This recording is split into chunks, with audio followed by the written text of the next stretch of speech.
We're divided and afraid at a moment when we can least afford it. Part of why it matters not to have a king is that a king doesn't have to worry about whether you can afford your daily necessities as a result of his policies. And he definitely needs us talking about anything but his connections with Jeffrey Epstein. Do you think there's a list? A president who's trying to take a secondhand jumbo jet from a foreign country, or setting up a crypto system for anybody who wants to randomly drop him money. There is nothing remotely comparable to that in the modern history of this country.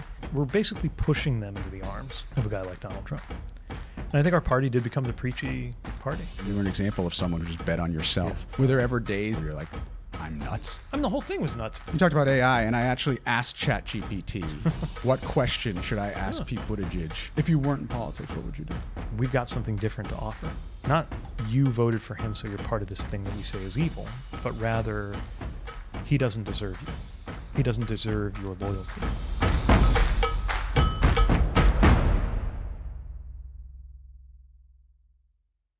Son of South Bend, Pete Buttigieg. Thank you for coming on People's Cabinet. Thanks for having me. We've known each other a long time, and we actually almost didn't have this interview because at the last minute, my son got sick as I was taking him to the daycare. Oh, no. Made me realize this is probably the first time in your life where full-time, you're basically a dad. That's your primary job. So how's the division of responsibility going with Chasten? Give us some parenting tips. So there's definitely a bit of making up for lost time. I did my best to be as involved a father as I could, but you don't have the excuse anymore, man. Yeah, exactly. when I was in the cabinet, a lot of that fell on Chasten because I was traveling so much. So we're being a lot more careful about travel. I'd say laundry and increasingly cooking. And are you a good cook? No, but I'm working on it. Okay. I've perfected my burger, which is good. Is there a Maltese cuisine that you make? I guess if you count pasta, okay. Obviously that's good for little kids, so we got that going for us. Although at some point we accidentally indulged their preferences. Now she only wants the red sauce and he only wants the green sauce. I got to figure out how to take control of the pasta situation. It's going to be. The problem is once you set them in their ways, it's really hard to undo it. Yeah, precedent. That's one thing I've noticed right away. Is like precedent is a huge deal with them. Like they know she can cite like, but you said, or but last time, or you know.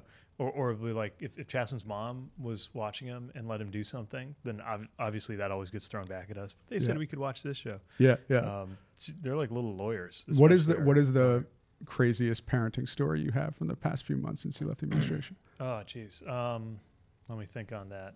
There was there's a time it got a little too quiet in the playroom, and then we realized it's because they were decorating the walls, like just coloring the walls. With all kinds of different everything. One time, Chasten woke up to our daughter Penelope saying, "Dad," like what? Gus threw your wallet in the trash, which turned out to be true. Yeah, and it's observant. Actually, we're kind of lucky she was such a little tattletale about it because it's trash day, we never would have found it. Like we never would have guessed.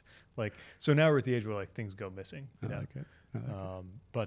Yeah, every day it's some new adventure, and they're turning 4 soon, so they can talk now. You can have conversations with them, which is very fun. But at that age, obviously the conversations can be kind of ridiculous too. I was asking Gus what friends he was making at camp, and like, you made any new friends? He's like, yeah, I have a new friend. I was like, do you know his names? No. I was like, well, tell me about him. He's like, well, he wears a blue shirt and he's this tiny and he's my best friend. And to this day, I don't know if this is a real person or not. Hey, you know what? As long as they're happy, right? Well, it's funny because you're in this life stage now, but people know you now as the former transportation secretary. I'm not going to ask you today if you're running for president, but in polls, you're the front runner in many of those polls that people read. But it wasn't always like this for you. I remember when you ran for treasurer in 2010. I'd love for you to tell us a little bit about that. That wasn't as successful a race. So I think you lost by, 25 points or something like that? Yeah, thanks for reminding me. Well, I appreciate it. That's why I'm here for you, man. But I'm curious because I think there's a lot of people who have big aspirations and dreams for their lives, right? And here we are sitting here in this day. You must reflect on that moment when you lost that election. You probably still had ambitions to do what you're doing now or more. What was it like for you, and how did you keep yourself and your head in the game? Yeah. I think it's safe to say I've learned as much or more from the races I didn't win and the things that didn't work out as the things that kind of went my way. And there's a long story to that race for treasurer, but to try to make that long story short, we had an incumbent state treasurer in Indiana who was going to war against the Obama administration to try to shut down the auto rescue, which I knew was critically important for so many people in our state and definitely where I lived, to be able to keep their jobs. And nobody wanted to go up against him, so I tried, knowing it was How old were you? uphill. I must have been 27 when I got into that race, right? Yeah. And there's a reason why the field was wide open for some 27-year-old dude to try to run and easily get the nomination, right? Nobody really thought it was a winnable race. And I remember meetings with people I was trying to get their support, sometimes looking at me, trying to gauge whether I was just nuts or not to even think that I could win. And I remember on election day being out at near a polling site you know in you're gonna lose? Indianapolis. It was pretty clear. You never know by Yeah. some miracle, but it was pretty clear. Did you have any polling in the race? No, we couldn't even afford a poll. Yeah. We had enough money for one TV ad, which we could only run in certain markets, and that was about it. But what I learned was how to talk to, because not only did people not know me, they also didn't know the office. So I had to say, here I am, I'm Pete Buttigieg, I'm running for state treasurer. Here's why you should care what your state treasurer does. Here's why I'm better than the guy who's in there. And learning how to do that, like stick your hand out, talk to strangers, really just taught me things about how the practice of politics works that I bring with me to this day, at a very different level. So the next day after that election, did you doubt yourself? I mean, it was tough to have, first time you put your name on the ballot, it was tough to know that 1 million people voted for the other guy. And, you go home and you ask yourself some questions. I spent like a year doing that. I quit my job. The only income I had was, Navy Reserve pay, like $400 a month, while I was doing that full time. So, you start asking yourself, okay, was this really worth all of that? Especially because it was soon after that our mayor in the city of South Bend decided he was not going to run again. He'd been the longest-serving mayor in the city's history. I think How long? 15 years, something like that. With term limits, or just decided? No, he just decided it was time. Yeah. And so folks had just seen me run for treasurer. I earned some support there, even though I obviously didn't win. But as people were asking me if I was going to look at that race, I understood two things. One, I just had my head handed to me in the one and only time I'd run for office. And two, if I ran again and lost again, I was probably done, right? So there was a sense of risk, a sense of defeat, but also a sense of excitement that, okay, look, if this is worth doing, then you it's brush worth yourself doing. off and get back Yeah. in. Yeah. So you get elected, and then when you run for president, again, there were a lot of doubters, right? Yeah. I mean, I remember David Axelrod even tweeting, longest of long shots, but take a look at this guy, right? How did you think about that, right? Because thinking about not only just putting your family through that, but there are mayors of cities that are a lot bigger than South Bend who probably did not ever imagine themselves as potentially being the president of the United States. What was your thought process? And again, were you scared at that point? Yeah, I mean, I certainly didn't imagine when I was running for re-election for my second term as mayor of South Bend that next stop, straight to the White House, right? Yeah. What happened was a really crazy sequence of events, starting with Donald Trump winning the election, and then winding up running for chair of the DNC, which was not a thing I'd ever pictured myself doing, but for a whole set of reasons wound up deciding to do that. Again, not winning, but coming to understand more about our party and our country through that process. And what led me to decide to run was looking at what was going on in the party and the country, and realizing even with about 20 people, and you remember there were literally 20 people, they had to divide the debate into 2 heats of 10 the first time. And that was just the 20 who made the cut. That even with 20 people in it, nobody was going to do what I might do. Nobody had the perspective generationally, plus regionally, plus coming from local government, that I just had something different to offer. And I thought, if I have something different to offer, I got to try. Were there ever days at a Iowa, breakfast or something like that where you're like, I'm nuts? I mean, the whole thing was nuts in it, but actually some of the things that really made me wonder if I was nuts was when it started taking off, because I knew what a long shot it was, of course. I wasn't stupid. I knew what it meant as a second-term mayor of South Bend, Indiana, to be seeking the presidency. But when I remember we had a meet and greet scheduled in a bar on the top floor of this maybe 3-story building in New Hampshire. And I got there, I got dropped off, And my friend Steven, who is also my political director, came downstairs to meet me with this big grin on his face. I said, how's the meet and greet looking? And he said, it's not a meet and greet anymore. It's a rally. Love it. And we got up there and there were like hundreds of people there, at least a couple hundred. And those were the moments that I thought, oh, okay, this is actually maybe resonating.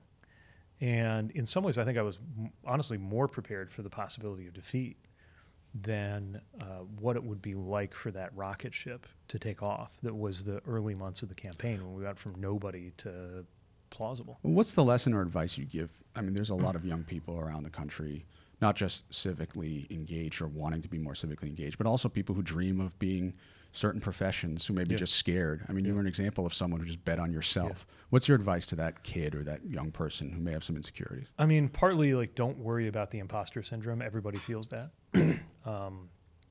Any sane person trying to get a huge position of responsibility should feel a little bit daunted by it. If you don't, that's actually maybe a red flag. But also, if it makes sense to you, if it makes sense in your mind and in your heart, then in some fields, that's all that matters. In art, that's all that matters. Does it make sense to you? In politics, it also matters that it makes sense to everybody else. But there's only one way to find out if it makes sense to everybody else, and that is to put yourself out there. And I think a lot of really good people do hesitate. Maybe they've even worked in policy or politics, but they hesitate to put their name on the ballot and put themselves on the line that way because they don't, some part of them just thinks, well, I don't know, that'd be crazy to think I could be that guy. I could be that person. And yet everyone who's ever done it did at some point, right? And it wasn't, everybody started somewhere. Like very few people started out feeling or knowing that they were kind of qualified or capable. Everybody starts somewhere. And I started in some very humble places, you know, events where I was lucky to have 7 people show up when I was first getting started out. Probably still remember the faces of those people, 7 who were. Oh yeah, I mean, I remember that election day when I was trying to shake hands by the polling place in Indianapolis. Like the only guy who talked to me was a guy walking up and down the square, wearing a sandwich board for like a diner nearby, and like at least he would talk to me. So I talked to him for a while. Well, let's fast forward to today. Obviously, you had a run with President Biden, Secretary of Transportation. You're in Michigan, but I think you're always keeping your finger on the pulse of what's happening in Washington and talking to people in your community in Michigan. How do you diagnose what's happening today? It just feels like division is up front. It is primary. The first instinct for people is to lob ad hominem attacks, not listen to other opinions. You're someone who has prided yourself, I don't want to speak for you, on going and appearing in places where people don't share your opinions. What is your diagnosis in general of just the lay of the land of our politics right now before we get into Donald Trump? Well, I think we're very divided, obviously, as a country. But interestingly, pretty unified in believing that things are on the wrong track. Like if you just ask Americans, are things going well? Is our political system serving us well? People say no. Trump supporters say no. Democrats say no. Like people get that. Obviously, we have different versions of our reasons for why and how. But it starts with that sense that things are not right. To me, the answer, or the beginning of an answer on that, is the idea that it doesn't have to be this way. And that's how I want to build a new and different politics. But where we are now is we're divided, we're afraid. And by the way, we're not just divided and afraid. We're divided and afraid at a moment when we can least afford it. Because some of the things that are happening, and I'm especially focused on the implications of artificial intelligence for jobs and media and society. Those would be colossal challenges, even if everything was going just right in our politics, in our economy. Even if we had an unusually robust, strong, healthy season in our political life and economic life, we would still be facing some things that should make us feel daunted. Add to that the fact that obviously that's not true. Like we're in a tender, vulnerable moment as these things are happening. And it's a frightening moment, but also, I believe, could also actually be a moment that leads us to a much better place. Precisely because our politics is smashing things to pieces and technology and other things are changing everything around us. We actually have that chance that comes along, not even once in a generation, but once every few generations, to build something new and better and different. And it could be as big a watershed moment as the New Deal or even Reconstruction after the Civil War, if we get it right. I mean, if we get it right, the rest of the 21st century could be different and better because of what we do in the 2020s. How do we do that when we have a president 6 months in who kind of feeds off division, right? We see it every day. It seems like it gets worse every day. I'm curious, in particular, you talk about, you know, the universe and where people are getting their information, that the base of MAGA seems to be shaken for the first time over the Epstein files. So I'm curious on your approach on how to talk to and influence people who may disagree with you, especially in the MAGA base, and your take in general on this entire Epstein situation. Well, first of all, I think when we're talking to people who voted the other way, we have to have a welcoming hand and not push a finger in their chest, which is, I'm talking about voters. I think we should be fierce and ferocious when it comes to the political sparring and holding our own against our political opponents. But when it comes to reaching out to voters, we need to make sure that they know that they are welcome in the coalition we're trying to build. And we need to aspire to have a bigger coalition. We are so used to, you know, your and my generation is so used to 51-49 elections, basically since the first election I was eligible to vote in, which would have been 2000. It's been that way. So that we could forget that that's actually not the norm, that we have had actual landslides in this country. We've had 60-40 elections. We should be trying to build a 60-40 coalition. It's certainly possible because there's 60-40 support for most of the things we have to say about most of the big issues in our country, that the wealthy should be paying more in taxes and there should not be more tax breaks for corporations. Corporations should be made to do the right thing through the right kind of policy, that decisions about abortion should be made by the women who face those decisions and not by politicians. I mean, you can go down issue after issue, and on most of them, whether we're talking about healthcare or whether we're talking about background checks on guns, most people are with us. So our aspiration should be that we can call a lot of people. By the way, a lot of people are with us on those policies, but they voted for Trump. So now we got to talk to them in a way that doesn't say like, oh, there must be something wrong with you because you voted the other way, but like, we've got something different to offer. Not you voted for him so you're part of this thing that we say is evil, but rather he doesn't deserve you. He doesn't deserve your loyalty. But do you think that value of accountability is what is bothering the MAGA base with this Epstein thing so much? In a way. I mean, look, he's exempted himself from all kinds of accountability throughout his career and certainly throughout his political career. But this one does stand out, I think, because, look, if he's breaking a promise about taxes, if he's breaking a promise by saying he's not going to cut Medicaid and then he cuts Medicaid, which he did, that's bad. But Medicaid was always something that Democrats cared about more. So he's breaking a promise by doing something that's maybe more what you would expect Republicans to do, which is cut Medicaid, which is what he did. But the Epstein thing is an issue he campaigned on.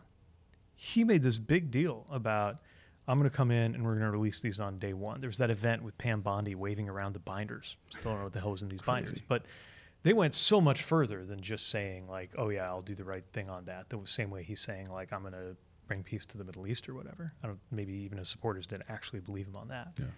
But on this, I think they believed him because he said he would. He and created that paper trail for it. Yeah, and that whole worldview is based on this idea that there are powerful people who were involved with Jeffrey Epstein and he was going to fight them. But we all know for a fact that there were powerful people who were involved with Jeffrey Epstein, and he was one of them. This is not a controversial or complicated fact. There's objective statement. Yeah, and it's not just footage of them like having their picture taken together someplace. It's footage of them like ogling women together, dancing and you know. So you add all of that together, and I think, and then his response to the response has revealed how gullible he wants to think his own base is. And I think a lot of people look at that and say, wait a minute, this is not just like you insulting the libs, which you know some of his supporters thrilled to.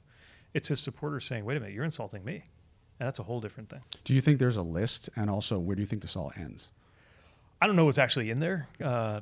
What I know is that there's enough of it there that they said they would push it out and then they won't, right? And I think it's extraordinary that the Republicans have decided they would rather shut down the entire United States House of Representatives for 2 months rather than face a vote on this. So how this ends, that's harder to say because at the end of the day, he still controls these files. He controls whether to release them or whether to block them, and he's decided to block them. And the other thing is he will always do what's in his interest, right? So it was in his interest to pretend he was going to release them before, so he promised he would. Now, it is in his interest to block them. We can all imagine why. as long as he thinks it's in his interest to block them, and as long as he's the president, it's not obvious that anybody can make it. You made allusion to the big, beautiful bill and Medicaid, and that all rolls back up to affordability, right? And I think the Democrats are a little bit in the wilderness right now about what our message is, and a lot of labels that are still floating around: center, left, far left, et cetera. I'm curious on your perspective on that, especially in the context of the 28% approval rating that seems to continuously come up for Democrats, and then also how you think it reflects on, the election of someone like Zohran Mamdani as a candidate in New York. Yeah, I think his success in the primary and in New York is largely because he was laser focused on affordability, and you couldn't miss it. Even if you only saw him speak once, you knew that affordability was his focus. And it's very important anytime you're doing any politics anywhere that your focus aligns with the focus of the people you're trying to serve. I mean, that's important for policy as well as politics. And that's been a struggle for Democrats, even though I believe part of why I'm a Democrat is I believe that we have people's best interest at heart more when we're fighting to protect people's health care or to make sure the wealthy pay their fair share in taxes or to increase personal freedoms or any of the big issues that we weigh in on. It often feels like we've taken our eye off the ball, and there's all kinds of figures, especially in digital media, who are happy to perpetuate that, right? So I think Democrats need to be, first of all, everything that's going on we can express in terms of affordability. The affordability of your health insurance premiums just got worse if you're on the marketplace because of the bill and what it did to the subsidies on Obamacare. The affordability of things we buy at the store every day is getting worse, partly because of the tariffs that are just literally directly increasing prices. The affordability of a home is getting worse because interest rates will be pushed higher by the enormous deficit that was created in order to fund these tax cuts for the wealthiest people in the country. People so wealthy they might not even notice that they got the tax cut, but a lot of people will notice that it's harder to get a mortgage because of this. So we should be, I think, very, very quick to return to that. And when we talk about other things that are also legitimate, important things that we care about, like losing democracy, we can bring it back to that by pointing out part of why it matters not to have a king is that a king doesn't have to worry about whether you can afford your daily necessities as a result of his policies. All of this tethers back to everyday life. If we don't talk about it in those terms, we're losing. How do you think about the mentality that some had? And I hear this a lot. There's a lot of talk on 2024 about saving democracy. Democracy is on the ballot. A lot of people said to me, Dan, I don't think this democracy is working for me. I don't believe in it. I see Republicans, Democrats as both corrupt. I'm independent. I have some opinions that are conservative. Some are liberal. I don't like labels. And I see congressional stock trading happening on both sides of the aisle. They say they're going to do something about it, nothing happens. How do we regain that trust to even establish the baseline that this is how we should move forward? Yeah, I think there's a lot of false equivalence out there, but I do think that there's also an erosion of trust that both parties bear some responsibility for. And the only way to get through that, I think, is results. We have to be able to deliver different and better results. And we have to explain, if we have a high-minded or academic sounding principle about liberty or democracy, as we should, and we defend it as we must, again, we do that in a way that comes back to why it matters in everyday life. Part of how democracy prevailed over the Soviet system was not just that we outmaneuvered them on geostrategic and military terms. It was that there were a lot of Soviets who wished they had the everyday life of an American, and not a lot of Americans who wish they had the everyday life of a Soviet citizen. And if you can't make that everyday better, then substantively as well as politically, you're on the wrong track. When you say false equivalency, what are the one or two that really get to you? Well, for example, this idea that both sides are equally corrupt. Don't get me wrong. There have been, spectacular specific instances of Democratic politicians who turned out to be corrupt. But, and by the way, I think the stock trading is a huge problem and they shouldn't be doing that. No one from either party should be part of that. But the idea that there's any comparison with a president who's trying to take a secondhand jumbo jet from a foreign country or setting up a crypto system that basically is the same as giving the numbers to a Swiss bank account for anybody who wants to randomly drop him money that he can then personally have. There is nothing remotely comparable to that from either party in the modern history of this country. And we should not pretend that it's 6 of one, half dozen of the other. Another area that Trump has tried to divide is on social issues, right? Yeah. You can take your pick. Recently, he's tweeted out that the commanders should go back to the Redskins. He has had an assault on the trans community, et cetera. I'm curious in your perspective, both from a political perspective, but also as a member of the LGBT community, what you feel when you hear these kind of attacks coming from the leader of the free world. Well, when I see how Trump is trying to use the LGBTQ community as political football, what you see is something that's actually one of the oldest tricks in the book, which is a political figure finds a disfavored minority and steps on their faces in order to try to gain power.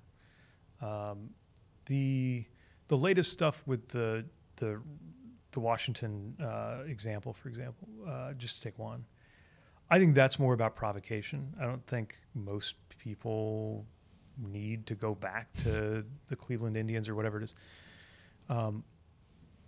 But it's a way to have us talking about that. And he definitely needs us talking about anything but his connections with Jeffrey Epstein, right? Which is why every day there'll be something. He'll blurt out something racist, or it'll be like, we're going to arrest Obama, right? Where did that come from, right? It'll be whatever it can be. He also figured out something that no one else in politics figured out, which is that the information ecosystem at the moment that he was running for president was one where quantity of attention mattered more than quality. It didn't even matter whether you were doing things that made people positive or negative toward you. All that matters was that you made people talk about you. And to this day, we play into his hands way too often when he's playing that game. What's your advice to people? I mean, I think so many people in communities know minority groups, a person they care about, who I think feels so victimized right now, right? And there's a sense of humanity that's been lost in our country. We're just like seeing the kind of attacks on any minority. I'm not just talking about the LGBT community. What's your advice to someone who's trying to comfort a person in this situation? I think one is to remember that most people don't believe in discrimination. Most people don't believe in this kind of hate. And that is one of the reasons why even when he won the popular vote, he still didn't have a majority of the American people with him, because it can feel that way. It can feel like when you have somebody that powerful as the president of the United States, it can feel like he has the whole country with him. He doesn't. And he definitely doesn't on this stuff. A lot of the people who voted for him held their nose on that stuff. They were still willing to, they didn't see it as disqualifying, which is a tough thing to take when you care about compassion and equality. But this is not something that we have to just accept as like the way the world or the way this country is headed. You told a story on Andrew Schultz's podcast about when you first came out and someone you worked with in City Hall. I don't want to misrepresent what you said, so correct me if I say this incorrectly. Said like, "Oh, I met your friend and I like him a lot," and you had a decision to make, right? You could correct her and try to lecture, or you recognize the intention behind it. In my opinion, intention is what we've lost in our country, right? Sure, there are people who are legit bigots who just want to make people feel small. But then there are a lot of people like, I'm half Korean. There have been loved ones who have come to me and said, you're Oriental, whatever. They don't mean it in a offensive way, right? I think we've lost this ability to measure intention from people and give people that benefit of the doubt than to just kind of say, we're just going to like correct and lecture you no matter what. No question. I think a lot of the support he's aroused by doing something that's provocative and mean-spirited. He's speaking to people who really buy into that, but he's also speaking to a lot of other people who have that terrible feeling where you're made to feel like you've done something terribly wrong when you had the best of intentions and you used the wrong word or you said something the wrong way. And now you've got kind of society, it especially feels like progressives, like sticking their finger in your face, telling you like, now you're a bad person. The most important thing, I think, for anybody's well-being and stability in terms of how you just balance yourself emotionally is the belief that you're a good person. And if it looks like we're not willing to give people any grace, when any one of us, God knows, needs all the grace we can get, no matter how well we intend to go through life, then we're basically pushing them into the arms of a guy like Donald Trump. And I think our party did become the preachy party. And it's one thing to stand up for your values and defend them, and I'll do that all day long. But it's another to make people feel like they're bad people because of how they voted or because they didn't say the right thing in the right way, even though they really want to or would like to, or any of those other things that have contributed to this sense of anxiety and everybody looking over their shoulder. So you had a whole period where a lot of people were looking over their shoulder wondering, did I say the wrong thing and offend a group? Now we have another very dangerous form of looking over their shoulder, where you got universities, businesses, law firms, broadcasters looking over their shoulder saying, did I piss off the government? Which I think is the darkest of fears about what happens when you have an autocracy, but it's upon us. You talked about AI, and I actually asked ChatGPT, what question should I ask Pete Buttigieg that would be meaningful to you on AI? So here's what ChatGPT said. Do you think something like me, an AI trained in the past, can ever truly build a more just future, or will I always reflect the world as it is, not as it should be? Wow. Good question, ChatGPT. I've actually been thinking about this a lot. I was just talking to an AI expert about this exact question, which is if everything impressive that ChatGPT or these other AI bots does is by scouring the internet to find what people have put out there, and if we then now will turn to AI the way we used to turn to people, does that mean it's basically going to pickle and preserve the way things look to the human species in the middle of the 2020s forever? In other words, how much creativity can come from AI versus arranging and summarizing what has come by way of human creativity? And I think the answer in some ways is contained in the question, which is that there are substitutes for all kinds of human tasks, but I don't think there's a substitute for human imagination. I think a machine's, if we even want to call it imagination, will just be categorically different, fundamentally different. And part of what we need to think about, what we're really dealing with is not an AI takeover. It's changes in the balance of labor, the division of labor between people and machines. And as we think about what we want to hold fast, decisions that are moral decisions, for example, versus technical decisions, or creative decisions versus mathematical decisions, to some extent that just has to lie in human hands, or else we're not advancing as a species. I'll type that back in ChatGPT. Yeah, see what it thinks. But what do we do long term in terms of sustainability? I mean, you've been vocal about how we're not as awakened to this as we need to be. I think so. So what should we be doing? Well, there's a safety piece. So we need to make sure that we're on top of all the safety implications and working that into all of our national security and homeland security approaches. It can be a tool, but it can be a real problem. But I think that's actually getting a healthy amount of attention. I think what's getting less attention is the preparing for what it's going to do to labor and income and belonging in our society. You know, I lived through so many people, mostly manufacturing workers, losing not just their source of income, but their sense of belonging in the 1990s in and around where I lived in northern Indiana as a result of a last generation of change, trade and technology kind of both hitting at the same time. And I saw how corrosive that was, and that actually the loss of belonging for some was even more costly than income, because their income wound up coming back in other ways, but never their identity. You knew what you were. You knew where you fit when you worked at a tool and die shop, say, in the auto industry. And you didn't have that anymore when you were working in retail or some other field, even if the paycheck was the same. And I don't think we're preparing for, by the way, if that's true in the blue collar world, it is especially true in the white collar world, where I think most of the immediate displacement is going to happen. You know, there's way more. A radiologist, for example. example. We're way closer to a radiologist or a coder or management consultant having something to fear in terms of displacement. No disrespect, we could do with fewer management consultants. Fair enough. So. But compare that to an electrical worker or hairdresser. And but white collar workers are even more wrapped up in their work as a source of their identity. It's just the first thing. You're standing at some party with a drink in your hand and somebody comes up to you and they start the conversation with, what do you do? And so that set of disruptions, there are ways to approach that. There are policies that can help with that, not just making sure that people's income is stabilized, but that wealth and power that comes from AI doesn't get so concentrated in a few hands that we see even more inequality than we have now, and opening up sources of belonging that have always mattered that aren't tied to work, and family, and community, and country, service, faith for a lot of people. Like, these are alternate, healthy layers to our sense of belonging that I think we should be more connected to those as a source of identity than, what you do for a living or your job title. And maybe I'm living this in a way, right, where I kind of love that I now lead, as we did in our conversation here, with being a father, where a year ago somebody introducing me or striking up a conversation would, of course, lead with, my job title in the cabinet.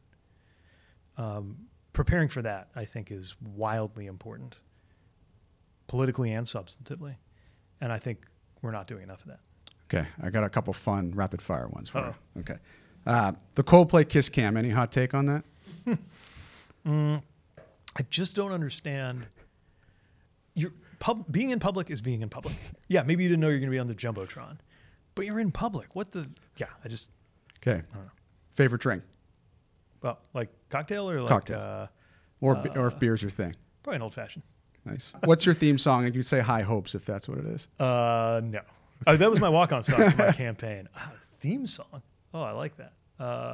What do you listen to when you want to get pumped up for something? So many people have claimed it that it's been kind of bastardized, but I still think "Lose Yourself" is one of the best. Can you rap it like Vivek Ramaswamy can, or not quite as Only well? in the shower, but I'm never going to do that in front of other people. Great. Favorite movie?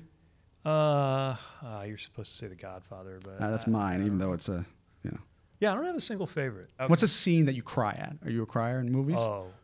Yeah, mildly. I usually, where I start tearing up, I've noticed, is in the exposition of Disney movies. I don't know why. It's like the opening part, not the drama, not the ending. I rarely make it to the ending of a Disney movie with the kids, but the opening, like this, like Encanto, when they're like describing the family and like the house is magical and stuff. I don't know why, but that makes me kind of But it's also amazing to see the magic for the kids. Right? Yeah, they just love that stuff. I bought a Moana dress for my daughter, and now I'm the best dad in the world. Yeah, we did a Moana dress as a consolation prize for her having to go get stitches because she jumped off the bed, and that was a big hit. If you weren't in politics, what would you do? Probably. Something with a life of the mind, probably literature. I'm not talented enough to be a novelist, but I would just like to surround myself with novels more. Favorite airport? O'Hare. Really? Yeah. What's like an aesthetic airport that just looks cool that people don't really know about? Okay, in that sense, I would not say O'Hare. Traverse City, actually, where we live, a great airport. Part of what makes an airport great is that you feel it looks like the place you're in. And Traverse City is cozy, northern, it's got a lot of wood. The new Portland terminal has the same quality. I think a good airport is specifically of the place that it's in versus it could be anywhere. And those are the ones I really love. If you could debate anyone, living or dead, who would you debate? Oh, my goodness.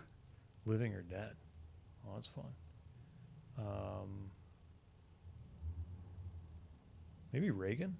Oh. Who could be a greater adversary rhetorically in terms of talent, but somebody who... Even though I think now Reagan might have more in common with some of today's Democrats than with MAGA, but still a lot of things that I would just deeply disagree. Do you have a topic, or you just want to do a general just general worldview. Yeah, love it. I love it. Who's a stricter parent, you or Chasten? Oh, Chasten. He says I'm a pushover. I don't think that's true, but maybe that's true. Relatedly, if I asked him the last thing you did to annoy him, what would he tell me? Oh, geez. A lot of things. Probably chewing. Maybe I sometimes when I'm crunching chips or an apple, I'm not conscious that could be pretty bothersome to him. Love it. All right, I want to end with a serious question, which is, you alluded to this, but there's still a lot of fear in this country, right? A lot of disillusioned people. People got very excited about 2024 on either side of the aisle, who are now seeing what's happening to the country. You could be a Harris supporter who's feeling dejected. You could be a Trump supporter who just feels like our politics isn't working. And then there's plenty of people who just still haven't recovered, right? You're starting to see some of these No Kings protests, et cetera, but there's a lot of people who just say, I'm done with politics. Right. There's a lot of listeners here who always ask me, what message do I take to those people? Because everyone knows them in their communities, and candidly, they're going to trust those people a lot more than you or me. Yeah. What's your message? The message is, it doesn't have to be like this. It feels like it's been this way for a long time in some way, shape, or form, in addition to the way it's felt the last 6 months. But it doesn't have to be like this. We can do better. But for that reason, you cannot sit this out. I get it. I get the temptation. I live and breathe this stuff. And I feel sometimes like I don't want to see what's on the news or just deal with it today. I'd rather just like hug my kids and make burgers on the grill and just enjoy the fact that I'm not on the ballot right now or in office. But right now, so much depends on what we do, not what people in Congress do, but what the American people do next. Everything depends on that. And so much is on the line, including what things are going to be like for my kids. So I know that I owe it to them. On one level, I owe it to them to be around more than I could when I was in office. But on another level, I owe it to them to have a good answer by the time they're old enough to say what I was doing in the 2020s when America was approaching her 250th birthday and we were trying to figure out whether this was a brutal patch that was going to lead to a renewal or whether it was the end of the video game. Secretary Pete Buttigieg, thank you for coming on the People's Cabinet. Thank you. We hope you enjoyed this episode of the People's Cabinet. If you did, please like, subscribe, ring that bell, and put in the comments below who else you'd like to see sworn in. And stay tuned for new episodes every Tuesday. Let's go.